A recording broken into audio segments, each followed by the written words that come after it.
O tema da aula não se trata apenas de mim, o amor é humilde. Primeiramente, eu acho que eu conheço boa parte de vocês, né? Mas nem todos.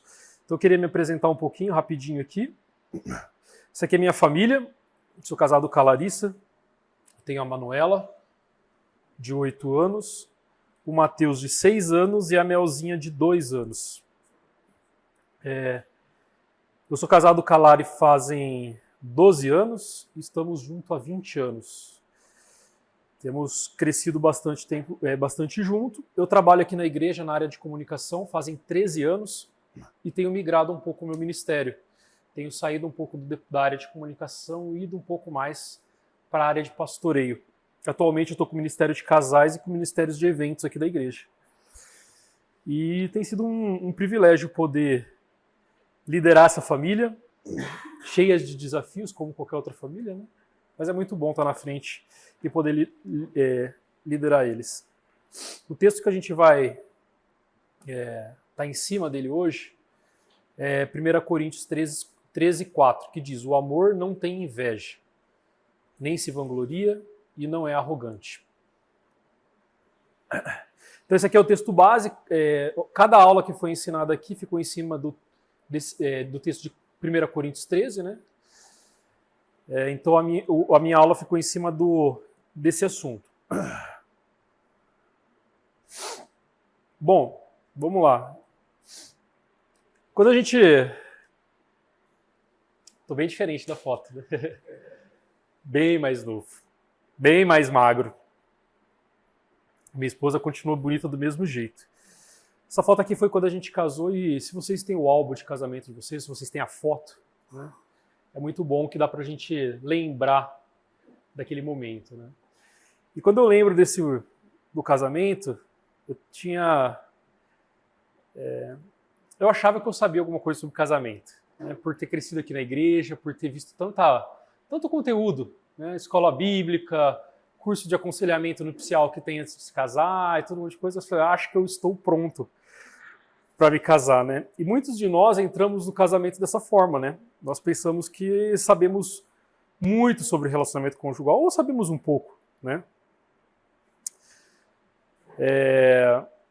Nós casamos muitas vezes, né? Porque nós estamos apaixonados pela outra pessoa, porque eu me considero especial e preciso de alguém especial para se casar comigo também. Eu estava apaixonado pela ideia de passar o resto da minha vida com alguém que me achasse e dedicaria tempo para mim, porque, afinal das contas, eu sou uma pessoa especial, preciso de alguém que cuida de mim, né? E que nem eu disse, né, pela vivência na igreja, a igreja aqui oferece muito conteúdo sobre relacionamento conjugal, até mesmo na fase quando vocês são noivos, né? Tem muito conteúdo, né? E mesmo assim, eu estava disposto a entrar num casamento no qual eu iria me sacrificar, mas desde que o outro lado fosse o centro das minhas atenções, que ela também se sacrificaria por mim, mas que aquilo ali fosse o centro das minhas atenções, né? Ou seja, motivação totalmente errada, né? Muito disso que eu falei, às vezes acaba passando pela nossa cabeça, pelo nosso coração, no início do relacionamento, né? Por falta de maturidade, por falta de experiência. E muitos de nós possivelmente entrou com algum pensamento desse quando entrou no casamento. Vou falar um pouquinho do padrão.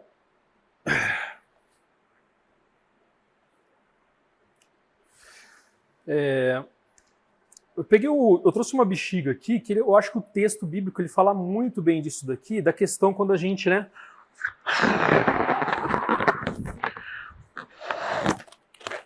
Opa! Tem outra aqui, ó. Quem tem uma, não tem nenhuma, né? Agora, se estourar a segunda... Não vou nem encher demais. Quando eu estava fazendo o estudo, eu fiquei pensando na ideia da bexiga, né? A bexiga nada mais é do que algo que estava vazio e a gente infla ela com alguma coisa, né? Nosso coração é da mesma forma. Tá? Nosso coração, a gente infla ele. E do que a gente está inflando? Essa é a pergunta que a gente tem que fazer, né?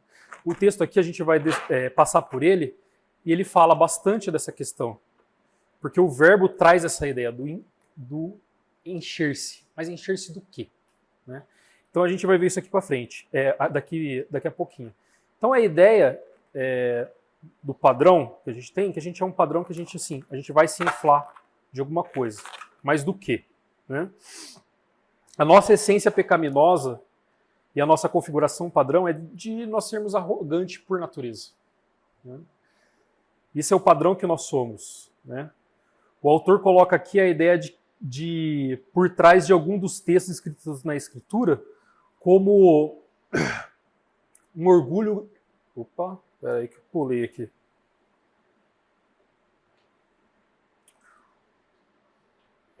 Orgulho jactancioso da vida. Alguns textos trazem essa ideia e ali para frente eu explico um pouquinho sobre. Que a ideia do jactancioso é alguém o quê? Alguém que se gaba, alguém que se orgulha e alguém que vive se exaltando. Né? E a arrogância e o amor próprio são o oposto do amor autêntico que o Senhor espera que nós tenhamos. Bom, como eu estou aqui há bastante tempo na igreja, vocês também sabem, né? E a gente é estimulado a fazer um estudo profundo sobre as coisas que a gente tem estudado, né? Eu não vou ser orgulhoso de falar, eu não sei nada de grego, eu esperava que o Nathanael estivesse na sala para ele pronunciar para a gente aqui as palavras certinho, tá bom? Então aqui, a palavra no grego que é usada para 1 Coríntios 13, né? Que define a palavra inveja. Gente, o grego deve ser péssimo, tá? Mas eu acho que é zeloi que fala, tá bom? Que é o quê? É o que arde em ciúme, que tem inveja. O porquê que eu trouxe a palavra no original? Para a gente ver exatamente o que ela está dizendo, porque ela abre um pouco o nosso leque de entender melhor o texto, né? Então, assim, ela pode ter uma conotação tanto positiva quanto negativa, dependendo do contexto, mas aqui nesse texto, ela está sendo negativa. Ela está se referindo, né, a um ciúme ou uma inveja destrutiva, né? Que deseja o que o outro tem. A próxima palavra que eu trouxe aqui é o vanglória, né?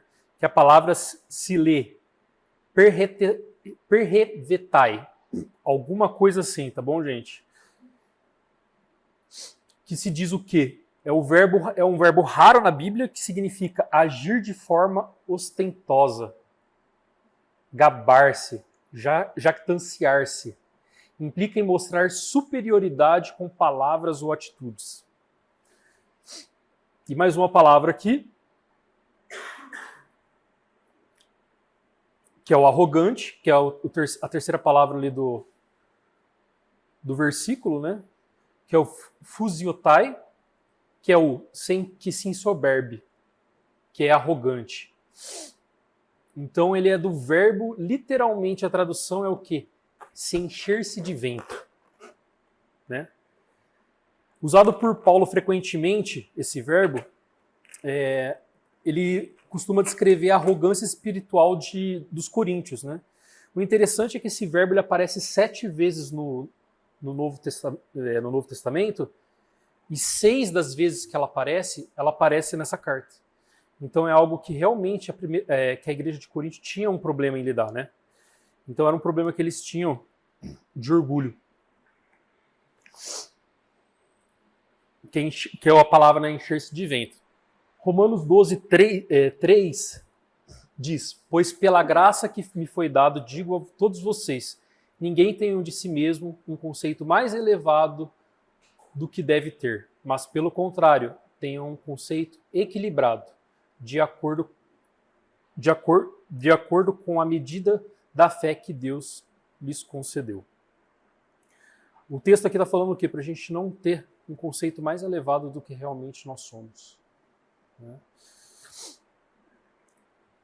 Texto de Romanos 12, 16, ele diz: tenham uma mesma atitude uns para com os outros.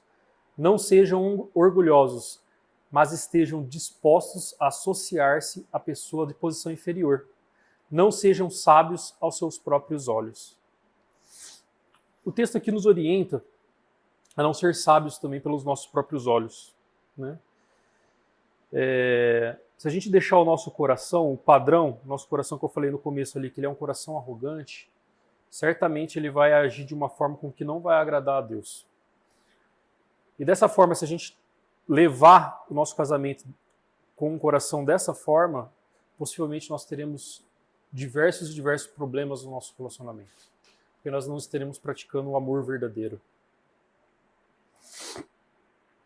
Arrogância é ter uma opinião inflada sobre si mesmo. Ou seja, a ideia da bexiguinha, por isso que para mim ficou bem visível a ideia da bexiguinha, né?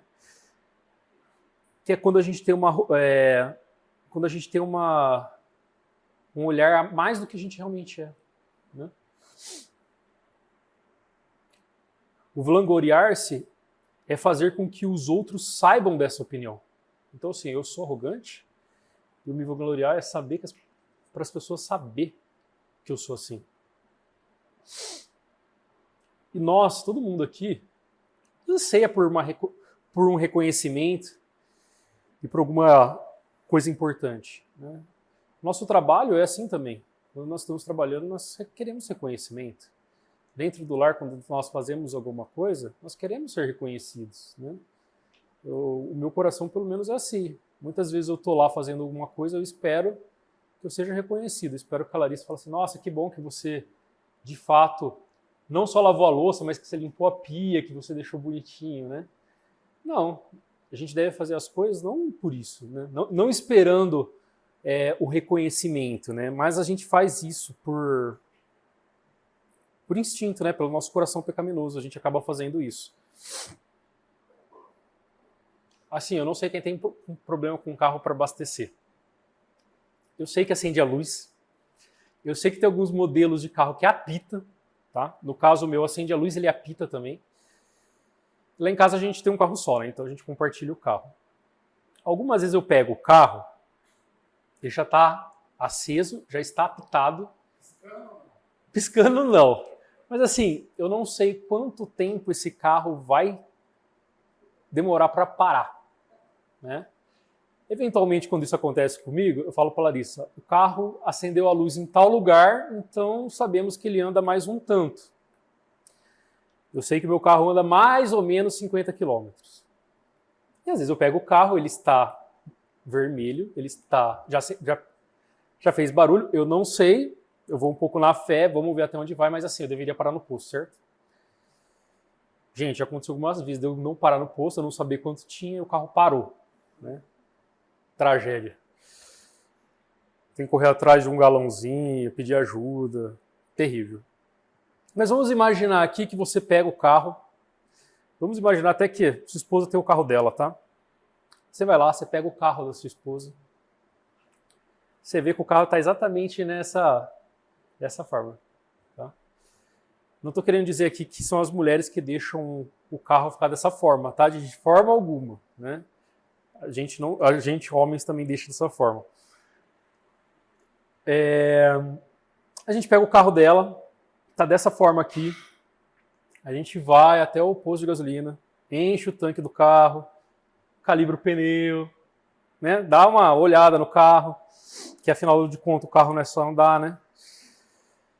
E você vai lá, coloca o carro na garagem, depois você sai com ela com o carro dela, ela vai dirigindo e ela não fala nada.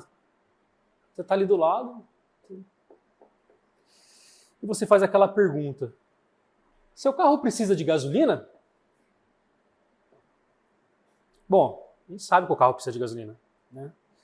No caso aqui, do exemplo, é claro que a gente sabe que o carro precisa de gasolina, ele só está querendo falar assim: você viu quanto eu fui bom para você? Eu fui lá no posto, dediquei tempo, abasteci o teu carro, mas eu fiz isso porque eu queria que você visse que eu fiz isso, que de fato eu sou importante, né?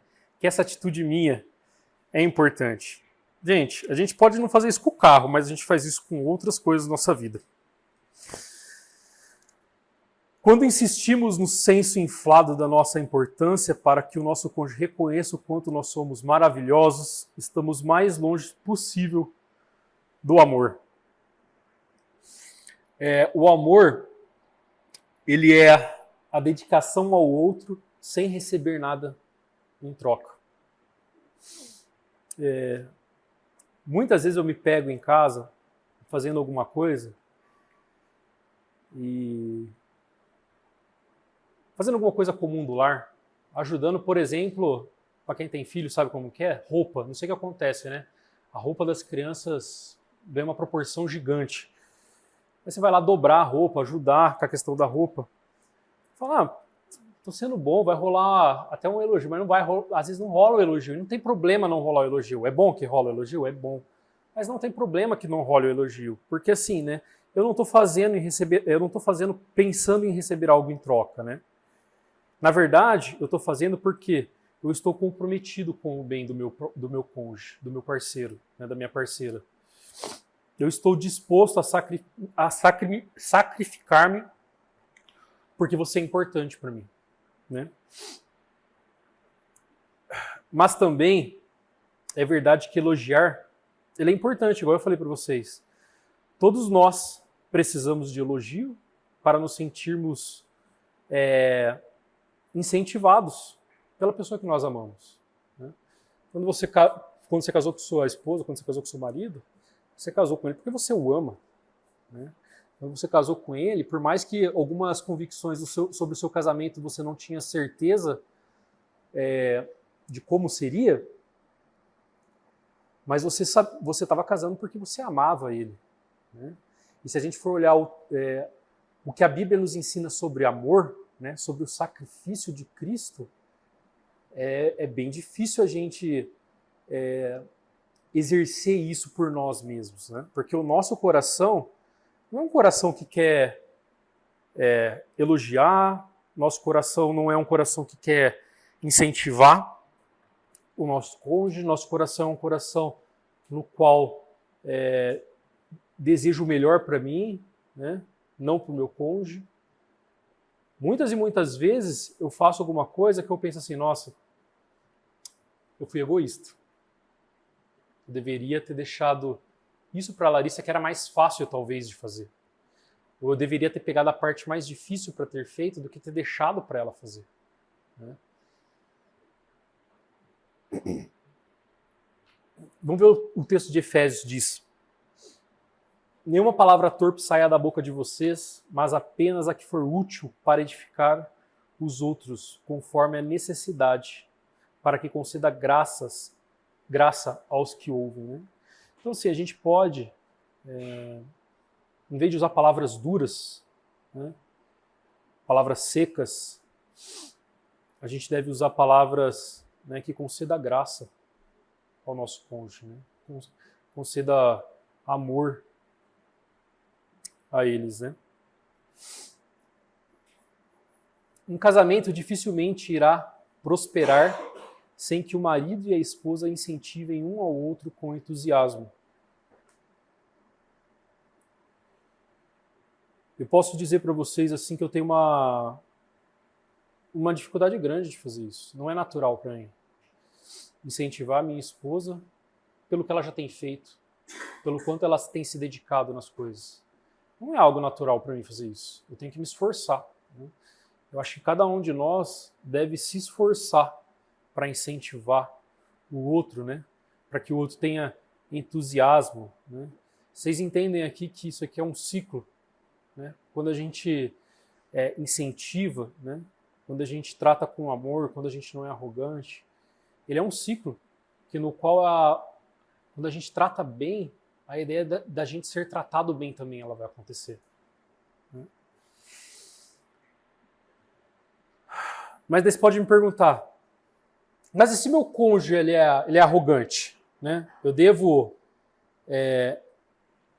incentivar ele? Eu devo tratar ele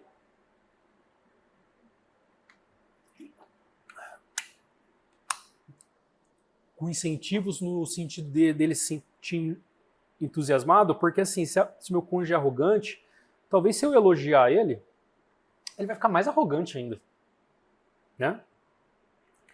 Palavra de afirmação pode alimentar o monstro que ele é. Há muita diferença, gente, entre incentivar e sobre abajular, tá bom? O incentivo é quando a gente incentiva o nosso cônjuge a fazer algo que é verdadeiro, né? E não abajular ou colocar panos quentes quando de fato ele não está fazendo algo que está de acordo com o que a Escritura está nos mostrando, né? O incentivo faz parte da nossa tarefa para edificar os nossos casamentos. Eu fico pensando em ilustrações, né? E aqui vai mais uma. Eu não sei para quem é de Campinas, eu sou campineiro. E como um bom campineiro, eu torço pro time da cidade. Porém, eu torço pro melhor time da cidade, que é a Ponte Preta, né? Óbvio.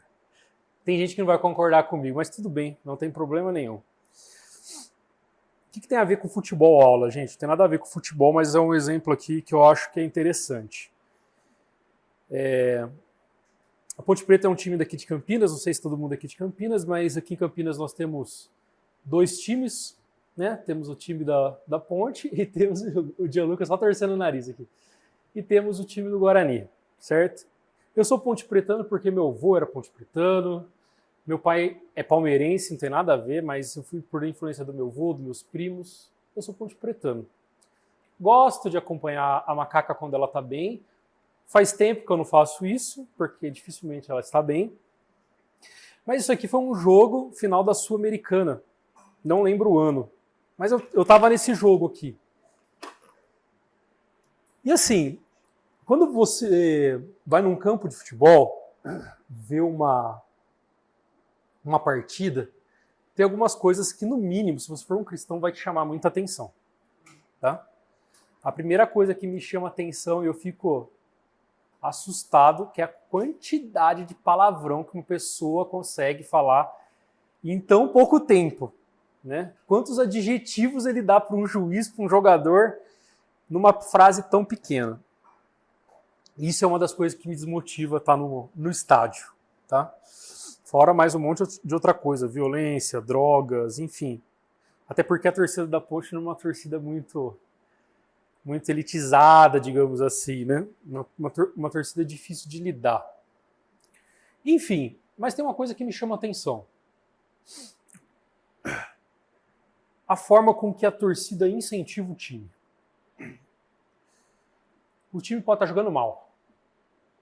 A torcida tá lá. Eu, tipo assim, não tenho vontade nenhuma de cantar, o jogo já tá ruim. Tomou um gol. Fica um silêncio no estádio, né? Quando você tá no jogo que o mandato é do time que você torce, e ele toma um gol contra, é um silêncio. Aí, logo depois do silêncio, a torcida começa o quê? A incentivar o time. Aí vai lá, toma outro gol. E a torcida faz o quê? Incentiva. De novo, né? Tenta incentivar o time, os jogadores que estão lá em campo, o baque que está recebendo. A torcida tenta incentivar. Vai lá, toma o terceiro gol. Daí a torcida fica de saco cheio, né? Já começa a jogar coisa no campo e tudo mais. Gente, o que me chama a atenção é incentivo, né? Quantas e quantas vezes nós deixamos de incentivar o nosso cônjuge, né? Muitas vezes, igual deu o exemplo aqui, né? O time não está jogando bem. Às vezes meu cônjuge não está indo tão bem. Mas eu tenho que incentivar ele a continuar. Eu tenho que incentivar e apoiar o meu cônjuge, né? No sentido dele desempenhar um bom papel no relacionamento, de ser um cristão amoroso, zeloso, né? Ser um exemplo na onde ele está trabalhando. Eu deixo uma pergunta aqui, né? Para a gente refletir. Você se sente encorajado e incentivado por mim? Né? Uma pergunta que é preciso fazer para o cônjuge de vocês depois, tá? Não é para ser agora, depois, hoje à tarde, depois vocês comem aquela macarronada. Pega um tempinho e fala assim, você se sente encorajado por mim? O que eu tenho feito te encoraja? A forma com que eu falo com você te encoraja? Isso te incentiva? né?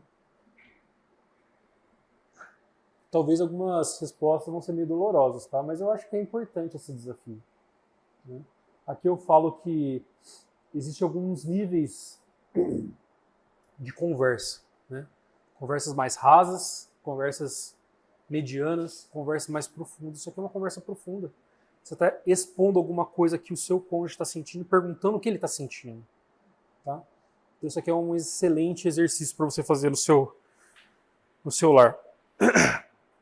Vamos ler o texto de Provérbios 18, 21, que ele diz: a língua tem poder sobre a vida e sobre a morte.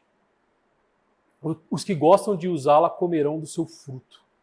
Ou seja, a língua, o nosso falar, ele tem poder sobre a vida, sobre a morte. Então, assim, a importância do incentivo, a importância de falar do amor com o nosso cônjuge, né? Outro texto que fala, Provérbios 25, 11. A palavra proferida no tempo certo é como frutas de ouro incrustadas numa escultura de prata. Então, assim, é importante a forma com que a gente fala com o nosso cônjuge, né? As palavras na qual a gente deve proferir, na forma com que a gente deve falar, né? Ajudar seu cônjuge a ser humilde não significa nunca o incentivar ou torcer por ele, né? A gente não pode ter aquele pensamento que, assim, para mim desenvolver humildade no meu cônjuge, né, não significa, tá? Não significa eu nunca incentivar ele, né? Meu cônjuge precisa aprender a ser mais humilde. Então, ele tem que fazer as coisas e aprender por si próprio. Não, gente, o incentivo é extremamente importante para que a gente aprenda o significado, né, de sermos humildes.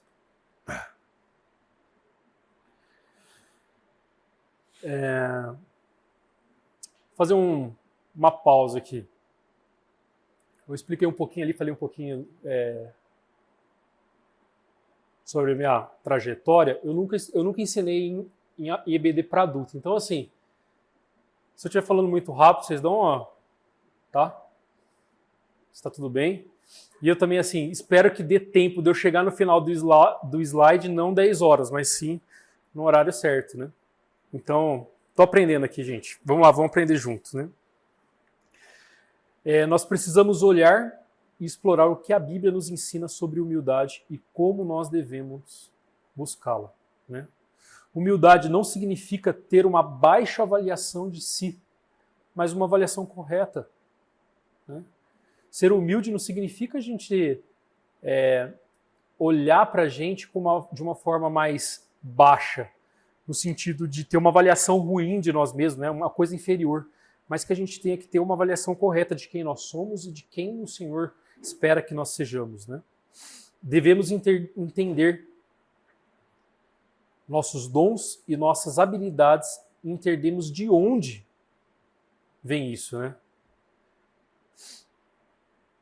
Porque nós entendemos perfeitamente, isso aí é explicado quando você chega na igreja, uma das primeiras coisas que você começa a aprender é sobre a questão da nossa natureza caída, quem nós realmente somos, né? Então nós devemos entender qual é o nosso papel, né?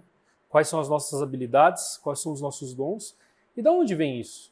É claro que isso vem do Senhor, né? Nós precisamos do Senhor para desenvolver essas habilidades, para entendermos, né, de fato as coisas. Nós não devemos ter um conceito mais elevado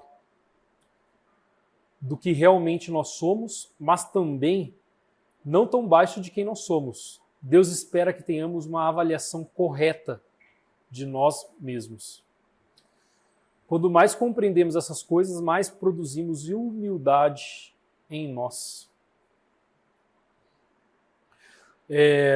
O texto aqui, eu peguei uma referência do Jonathan Edwards, que diz: a verdadeira humildade não se pode existir a menos que a criatura sinta sua distância de Deus, e não apenas em relação à sua grandeza, mas também a sua amabilidade.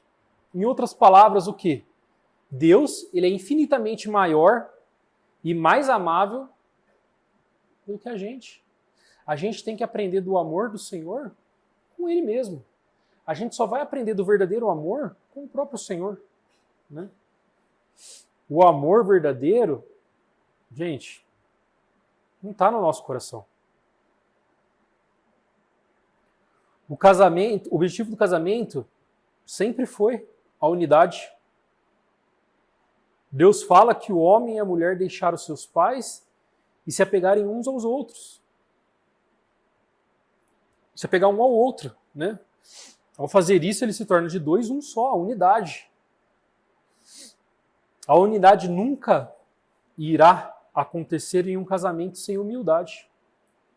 A vanglória e a arrogância são inimigas da unidade.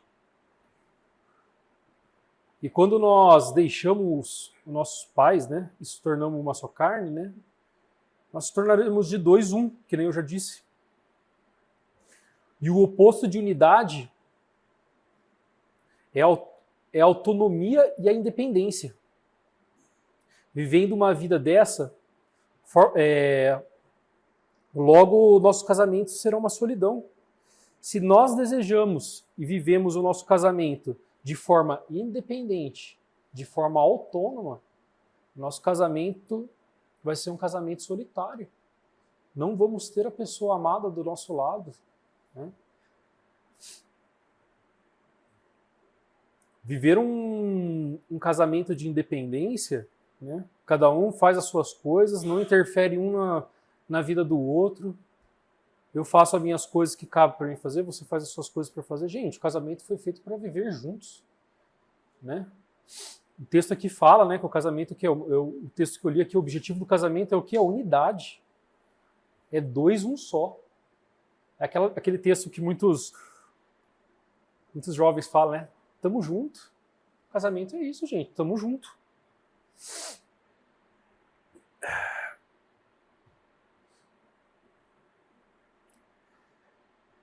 Olhando para o texto de Gênesis 1, né?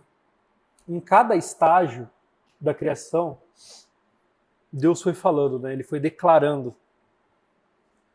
Quando ele foi criando as coisas, né? Quando Deus criou a luz, Deus viu que a luz era boa, que ela era boa.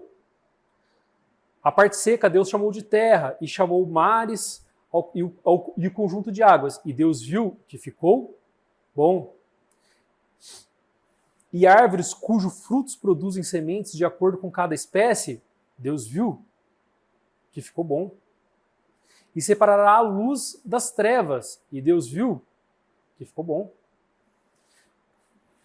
De acordo com as suas espécies, de todas as aves, de acordo com as suas espécies, estou pegando só um pedacinho do texto, tá, gente? Vocês conhecem muito bem esse texto, né?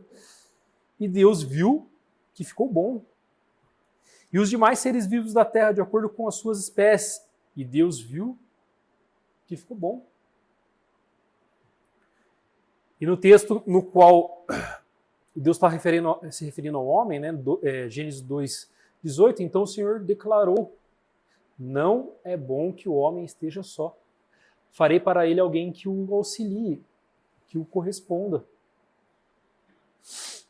Nós, homens, nós precisamos entender uma coisa. Tá? Deus fez uma ajudante para a gente, uma auxiliadora. Não uma pessoa para atrapalhar os nossos planos e destruir os nossos objetivos. Ele fez alguém para caminhar com a gente e ajudar a gente, nos auxiliar.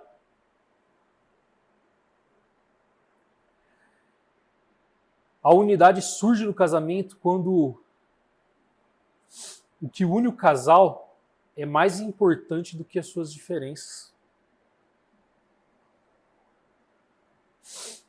nós todos vamos ter diferenças. Né? Eu tenho muitas diferenças da Larissa. A Larissa tem muitas diferenças da minha pessoa, da forma de pensar. E vai haver choque sobre algumas coisas? Com certeza. Natural que tenha. Somos pessoas diferentes. E além de sermos pessoas diferentes, somos pessoas pecaminosas. Né? Então, é normal que tenhamos esse choque. Né? A Bíblia diz que nós estamos empenhados em um único propósito. Né? Nosso propósito de honrar e glorificar o Senhor com os nossos relacionamentos. Né? Como nós podemos cultivar a unidade no casamento? Filipenses 2 nos diz um pouquinho sobre isso. Nós temos que aprender a declarar guerra ao nosso orgulho, ao nosso egocentrismo. A gente tem que parar um pouquinho e olhar para o nosso coração. O que de fato está sendo orgulho no nosso relacionamento? O que está sendo importante no casamento é o eu. Né?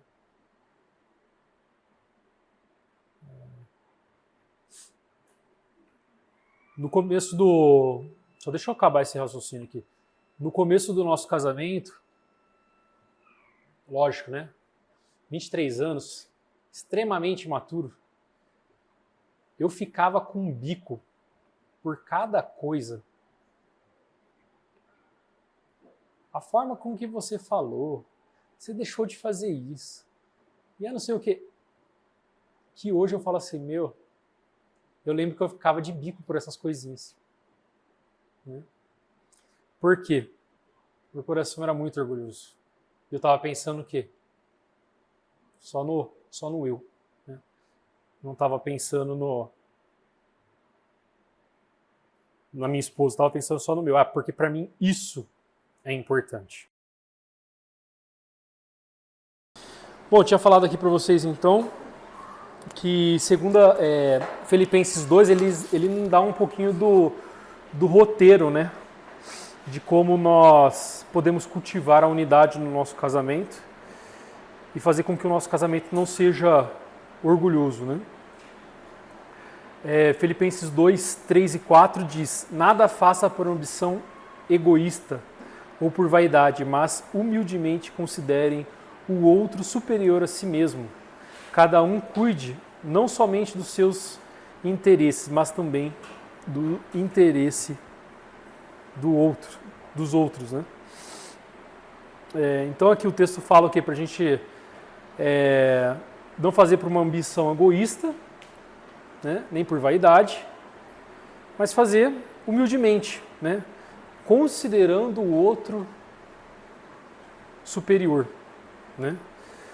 Cada um cuide não somente dos seus interesses, né? Ou seja, para a gente não ser egoísta, mas também do interesse dos outros. Se for para a gente só... É muito comum o homem ter o papel dele só querer definir as coisas. Né? Ok, o Senhor fala para que o homem seja o cabeça do lar, para que o homem seja o líder da família, mas isso não significa que só os interesses dele vão ser feitos. Ok? Ser algo que, como a gente já viu atrás, a mulher ela é nossa auxiliadora, o casamento a gente é um só, né? A ideia da unidade, ou seja, para a gente viver uma vida na qual a gente possa ter essa troca dos interesses, né? Paulo não está dizendo que as outras pessoas são melhores do que nós, né? Mas ele está falando para a gente considerar as necessidades dos outros mais importantes do que as nossas. Se a gente considerar a necessidade do nosso cônjuge mais importante do que as nossas, o nosso coração já vai estar trabalhando a humildade. Já teremos atitudes humildes no nosso relacionamento, que com certeza vai fazer toda a diferença para o nosso relacionamento. E a segunda parte da aula agora vai falar um pouquinho do amor verdadeiro, né? O amor verdadeiro, ele só começa quando as necessidades de outras pessoas são mais importantes do que as nossas. O texto de João 15, 12 e 13 diz, né, texto bem conhecido para nós: o meu mandamento é esse, ame uns aos outros como eu os amei. O próprio Senhor Jesus dizendo. Ninguém tem maior amor do que aquele que dá a sua vida pelos seus amigos. O Senhor Jesus coloca o padrão de amor, um padrão altíssimo, o padrão que Ele instituiu, né? A gente não tem que ter amor só pelo nosso inimigo. A gente tem que demonstrar o amor dentro de casa, com aquela pessoa que a gente dorme, aquela pessoa que está com a gente, aquele pecador que está do nosso lado 100% do tempo, né? É para essa pessoa que a gente tem que demonstrar o amor, né? E eu vou colocar aqui duas perguntas também, tirando aquele primeiro exercício lá, que eu acho que são importantes da gente fazer. Será que a sua esposa ou seu marido diria que você coloca as necessidades dele ou dela à frente das suas? Se eu perguntar para a esposa de vocês, para o marido de vocês, sua esposa coloca as prioridades sua na frente da dela? O que será que ela me responderia? Ou o contrário, né? Se perguntasse para a esposa, às vezes dá até medo de fazer essa pergunta, não dá? Para quem tem filho, seus filhos diriam que se sentem amados, pois sabem que você daria a vida por eles? Né? Perguntar para os nossos filhos se eles se sentem amados a esse ponto. Né? Quando estamos falando de necessidades aqui, de forma alguma, tá, gente? Estou falando dos caprichos, tá? Estou falando de necessidades mesmo, né? Que há uma grande diferença entre servir humildemente um ao outro do que viver uma vida de pecado, de egoísmo, até de solidão dentro do relacionamento.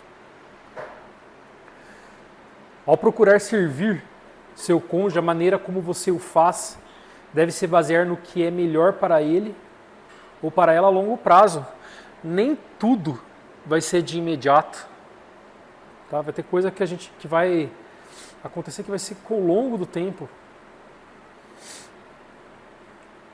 Nem sempre vai trazer uma felicidade imediata, alguma atitude, alguma forma de lidar. Hoje mesmo, igual eu falei para vocês, o exemplo do bico que eu ficava, hoje eu entendo que não funcionava dessa forma.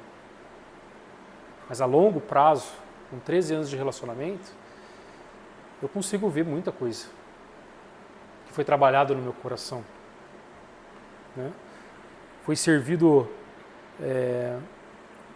de uma maneira com amor, foi tratado amor para que a longo prazo eu pudesse sentir uma felicidade naquilo, né? Ser humilde não significa ceder a todos os desejos do outro, né? Meu marido é super humilde, ele faz isso. Gente, não é isso também.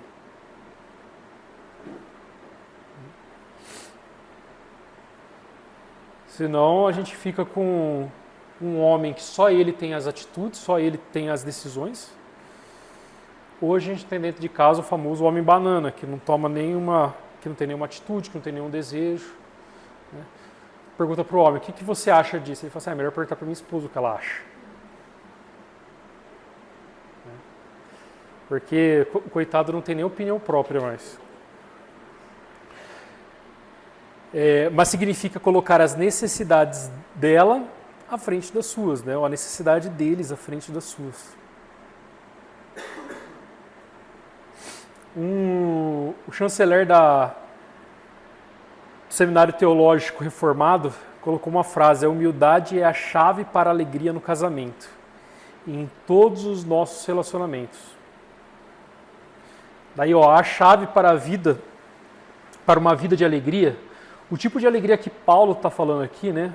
Não é aquela alegria superficial, não é aquela alegria trivial, não é a alegria do pôr do sol, não é a alegria na esposa, não é a alegria nos filhos, não é a alegria no carro, não é a alegria no futebol, não é a alegria no dinheiro, não é a alegria na beleza, não é a alegria na autoestima, não é a alegria na influência, não é a alegria em qualquer outra coisa que esse mundo pode dar, mas a alegria em Cristo.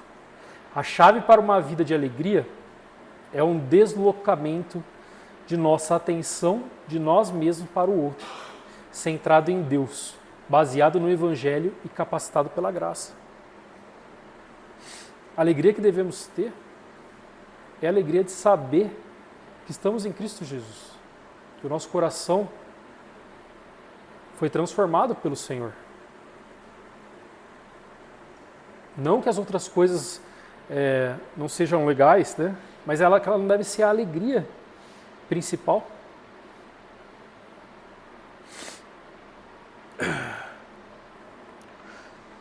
E quando nós sentimos desunião ou discórdia em nosso casamento? Algumas outras perguntas para a gente fazer. Nós realmente entendemos e acreditamos no Evangelho? Nós entendemos o sacrifício do Senhor por nós? Nós acreditamos que aquilo que o Senhor fez na cruz, aquela obra maravilhosa que nós já conhecemos, nós realmente entendemos disso? Se nós entendemos do Senhor, do amor do Senhor, nosso casamento é para ser diferente. Compreender tudo, nós compreendemos tudo que Deus fez por nós em Cristo Jesus?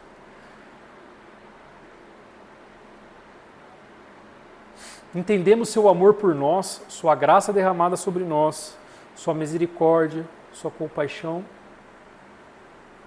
A cura certa para a arrogância é reorientar nosso coração para a notável humilde que Jesus demonstra no Evangelho.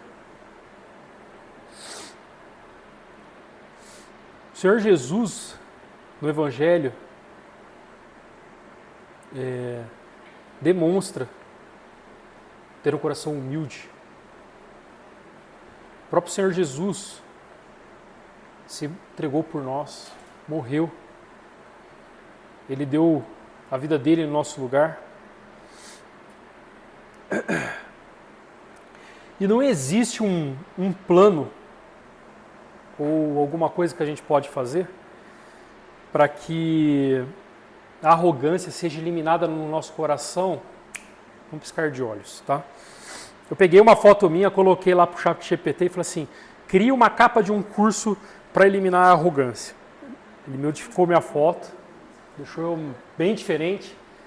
Mas assim, hoje a gente está muito acostumado, né? Tem curso para tudo, vocês já perceberam, né? Você começa a ver um assunto, daqui a pouco tem algum especialista que, gente, é cada absurdo, né? Alguém está vendendo alguma coisa. E assim, não existe um plano que você vai seguir exatamente as etapas certinho e depois disso você vai eliminar a arrogância, você vai ter um coração humilde, né?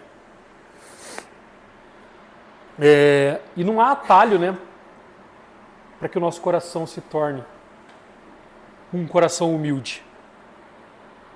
Não uma solução rápida para um coração propenso a responder de forma rude aos outros, né? O nosso coração é ruim.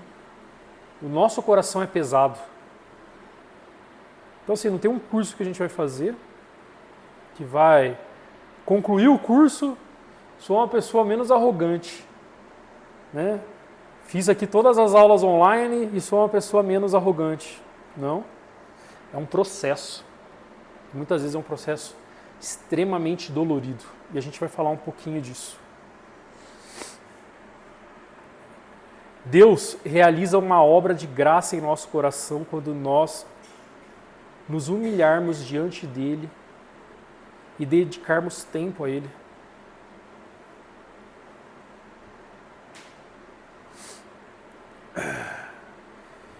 Eu faço uma pergunta: como nós podemos nos humilhar? Primeiro, lembrarmos de quem Deus é. E a gente só vai lembrar de Deus, de quem é Deus, através da leitura da palavra. Gente, extremamente importante para nós, como cristãos, lermos as Escrituras diariamente. É o manual. Nós seguimos a Cristo, entendemos o sacrifício dele. Temos a Bíblia como manual, no qual tem toda a verdade revelada. A história está revelada num livro e a gente deixa ele lá na estante, empoeirado. É a leitura da palavra que nos faz lembrar quem Deus é. Uma outra atitude que nos faz, que nós podemos nos humilhar diante do Senhor, é nos lembrar de quem nós somos. No meu tempo de leitura, é muito comum eu olhar para as Escrituras e ver muita facilidade o André ali. Um André difícil, né? Um André desobediente. Né? Se a gente começa a ler ali o Pentateuco, o Senhor se revelando ao povo, o Senhor se mostrando e os caras incrédulos. Eu falo: Senhor, eu não vejo, mas eu sou incrédulo igual esses caras aí. Talvez se hoje eu visse, hoje eu tenho uma noção, aquele povo não tinha, né? Mas hoje eu tenho uma noção do todo. Eu entendo do sacrifício do Senhor, mas o meu coração é difícil, né? Como eu falei para vocês, eu gosto de ilustração, né? Nossa vida é assim, gente, ó. Uma mochilinha pesada. Ela é pesada porque a gente faz com que ela seja pesada. Dá uma olhada aí. Tá pesado? Tá. Tá pesada, né? Tá bem pesada, né? O que a gente tem que fazer, gente, é simples. A gente tem que pegar a mochilinha, abrir ela, tirar. Aqui, ó. Tá cheio de pedra. Eu abro mão de ter sempre razão. Eu abro mão de ouvir mais do que falar.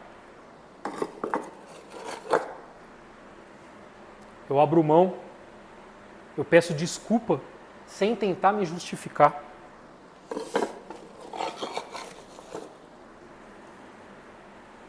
Eu confio mais do que desconfio.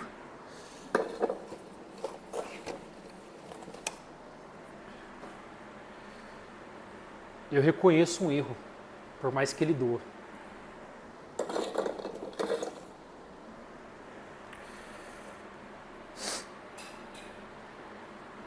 Eu prefiro amar do que controlar, do que fazer as minhas vontades. E se eu pudesse aqui, né, não vou pôr de volta, né, deixar fora, para a mochilinha ficar leve. Né? A mochila ficou leve agora. Né? Minha vida fica leve. Porque quem esvazia é o próprio Senhor. O Senhor morreu por nós, perdoou os nossos pecados. A questão é que a gente carrega isso. A gente pega a nossa mochilinha aqui, coloca nas costas e esquece que a gente está com essa mochilinha. Né?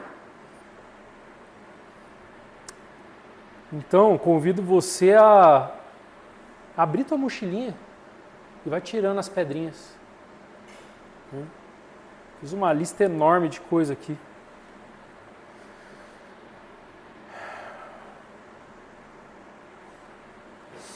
Reconhecer que tudo que temos é uma dádiva dele.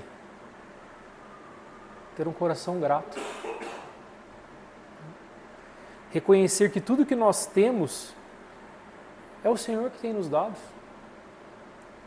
Ser grato a Ele por isso, porque nós mesmos não merecíamos absolutamente nada. E o Senhor amoroso, Senhor zeloso, grandioso, nos dá muito mais do que nós merecíamos.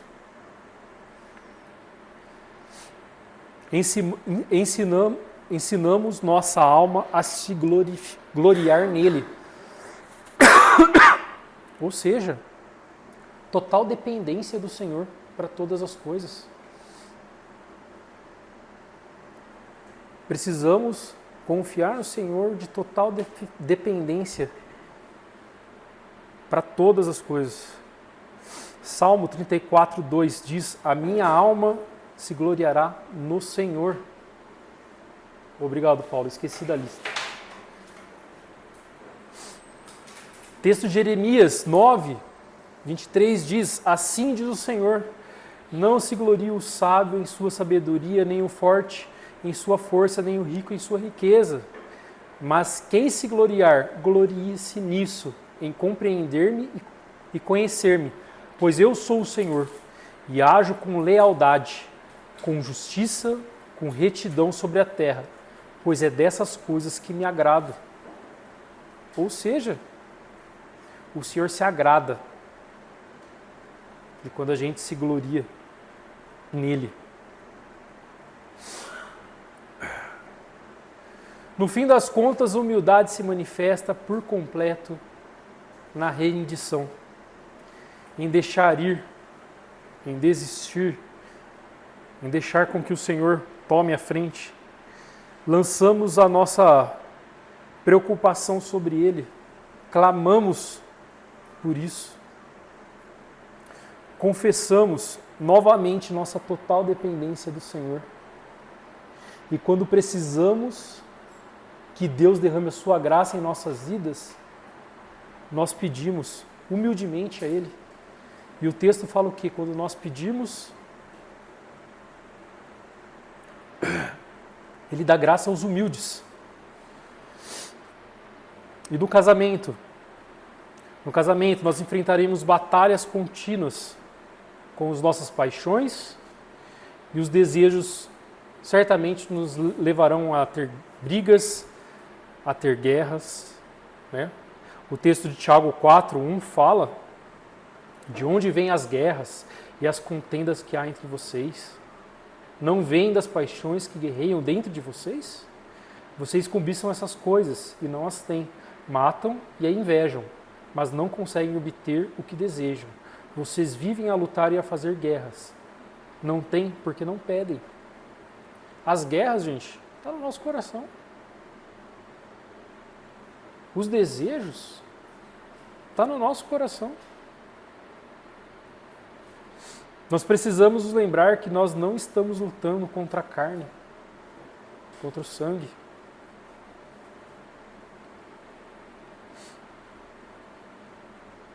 O Senhor se agrada da família, criou a família. E hoje a gente vê tantas famílias sendo destruídas por brechas que são abertas no relacionamento conjugal.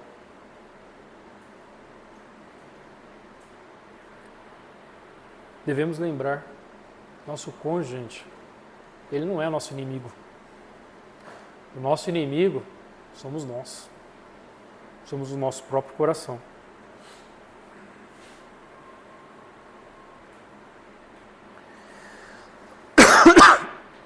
Em todas as lutas e batalhas que enfrentamos, a solução é a mesma.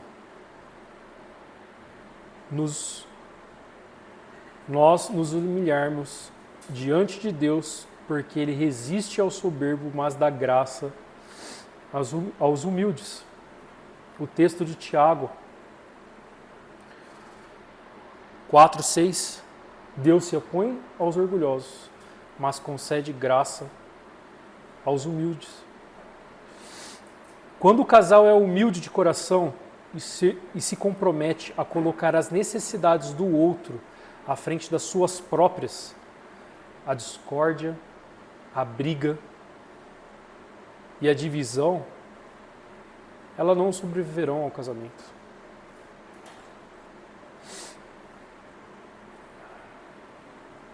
Texto de Filipenses 2:3. Nada faça por ambição egoísta ou por vaidade, mas humildemente considere os outros superior a si mesmo.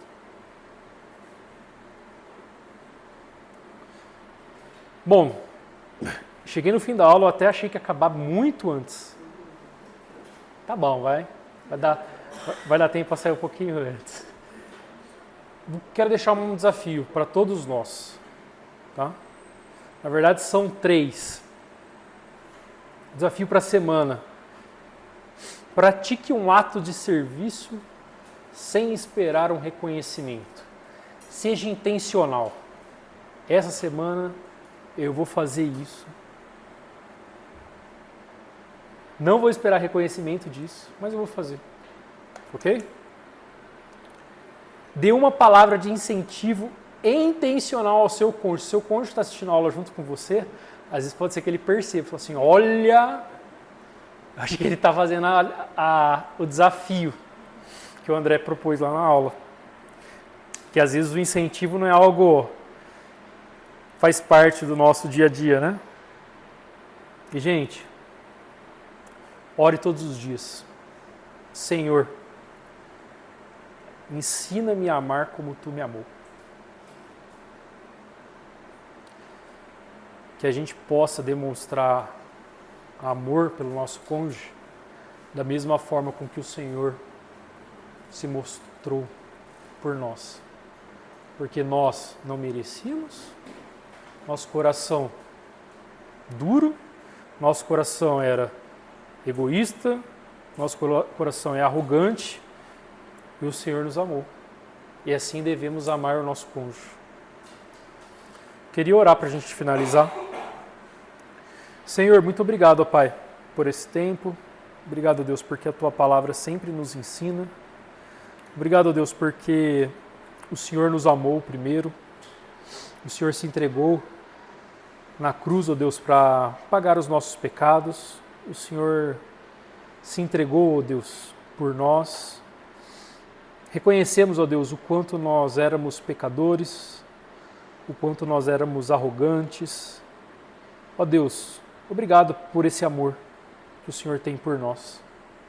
E eu te peço, ó Deus, que possamos aprender com o Senhor desse amor, que possamos aplicar esse amor, ó Deus, no nosso relacionamento conjugal. Que o Senhor nos ajude, ó Deus, a colocar o Senhor no nosso relacionamento, que possamos, ó Deus, estar sensíveis às necessidades, ó Pai, do nosso cônjuge, que possamos, ó Deus, valorizar eles primeiro e não nós. Nos ajude, ó Deus. Quebra o nosso coração orgulhoso, quebra o nosso coração, ó Deus, arrogante, um coração egoísta, ó Deus, que deseja só ter. Eu te peço, ó Deus, que o Senhor abençoe cada casal aqui, que possamos, ó Deus, testemunhar do Teu amor e da Tua graça em nossas vidas, que isso possa fazer de fato diferença no nosso relacionamento conjugal. Eu agradeço, ó Deus, em nome de Jesus. Amém.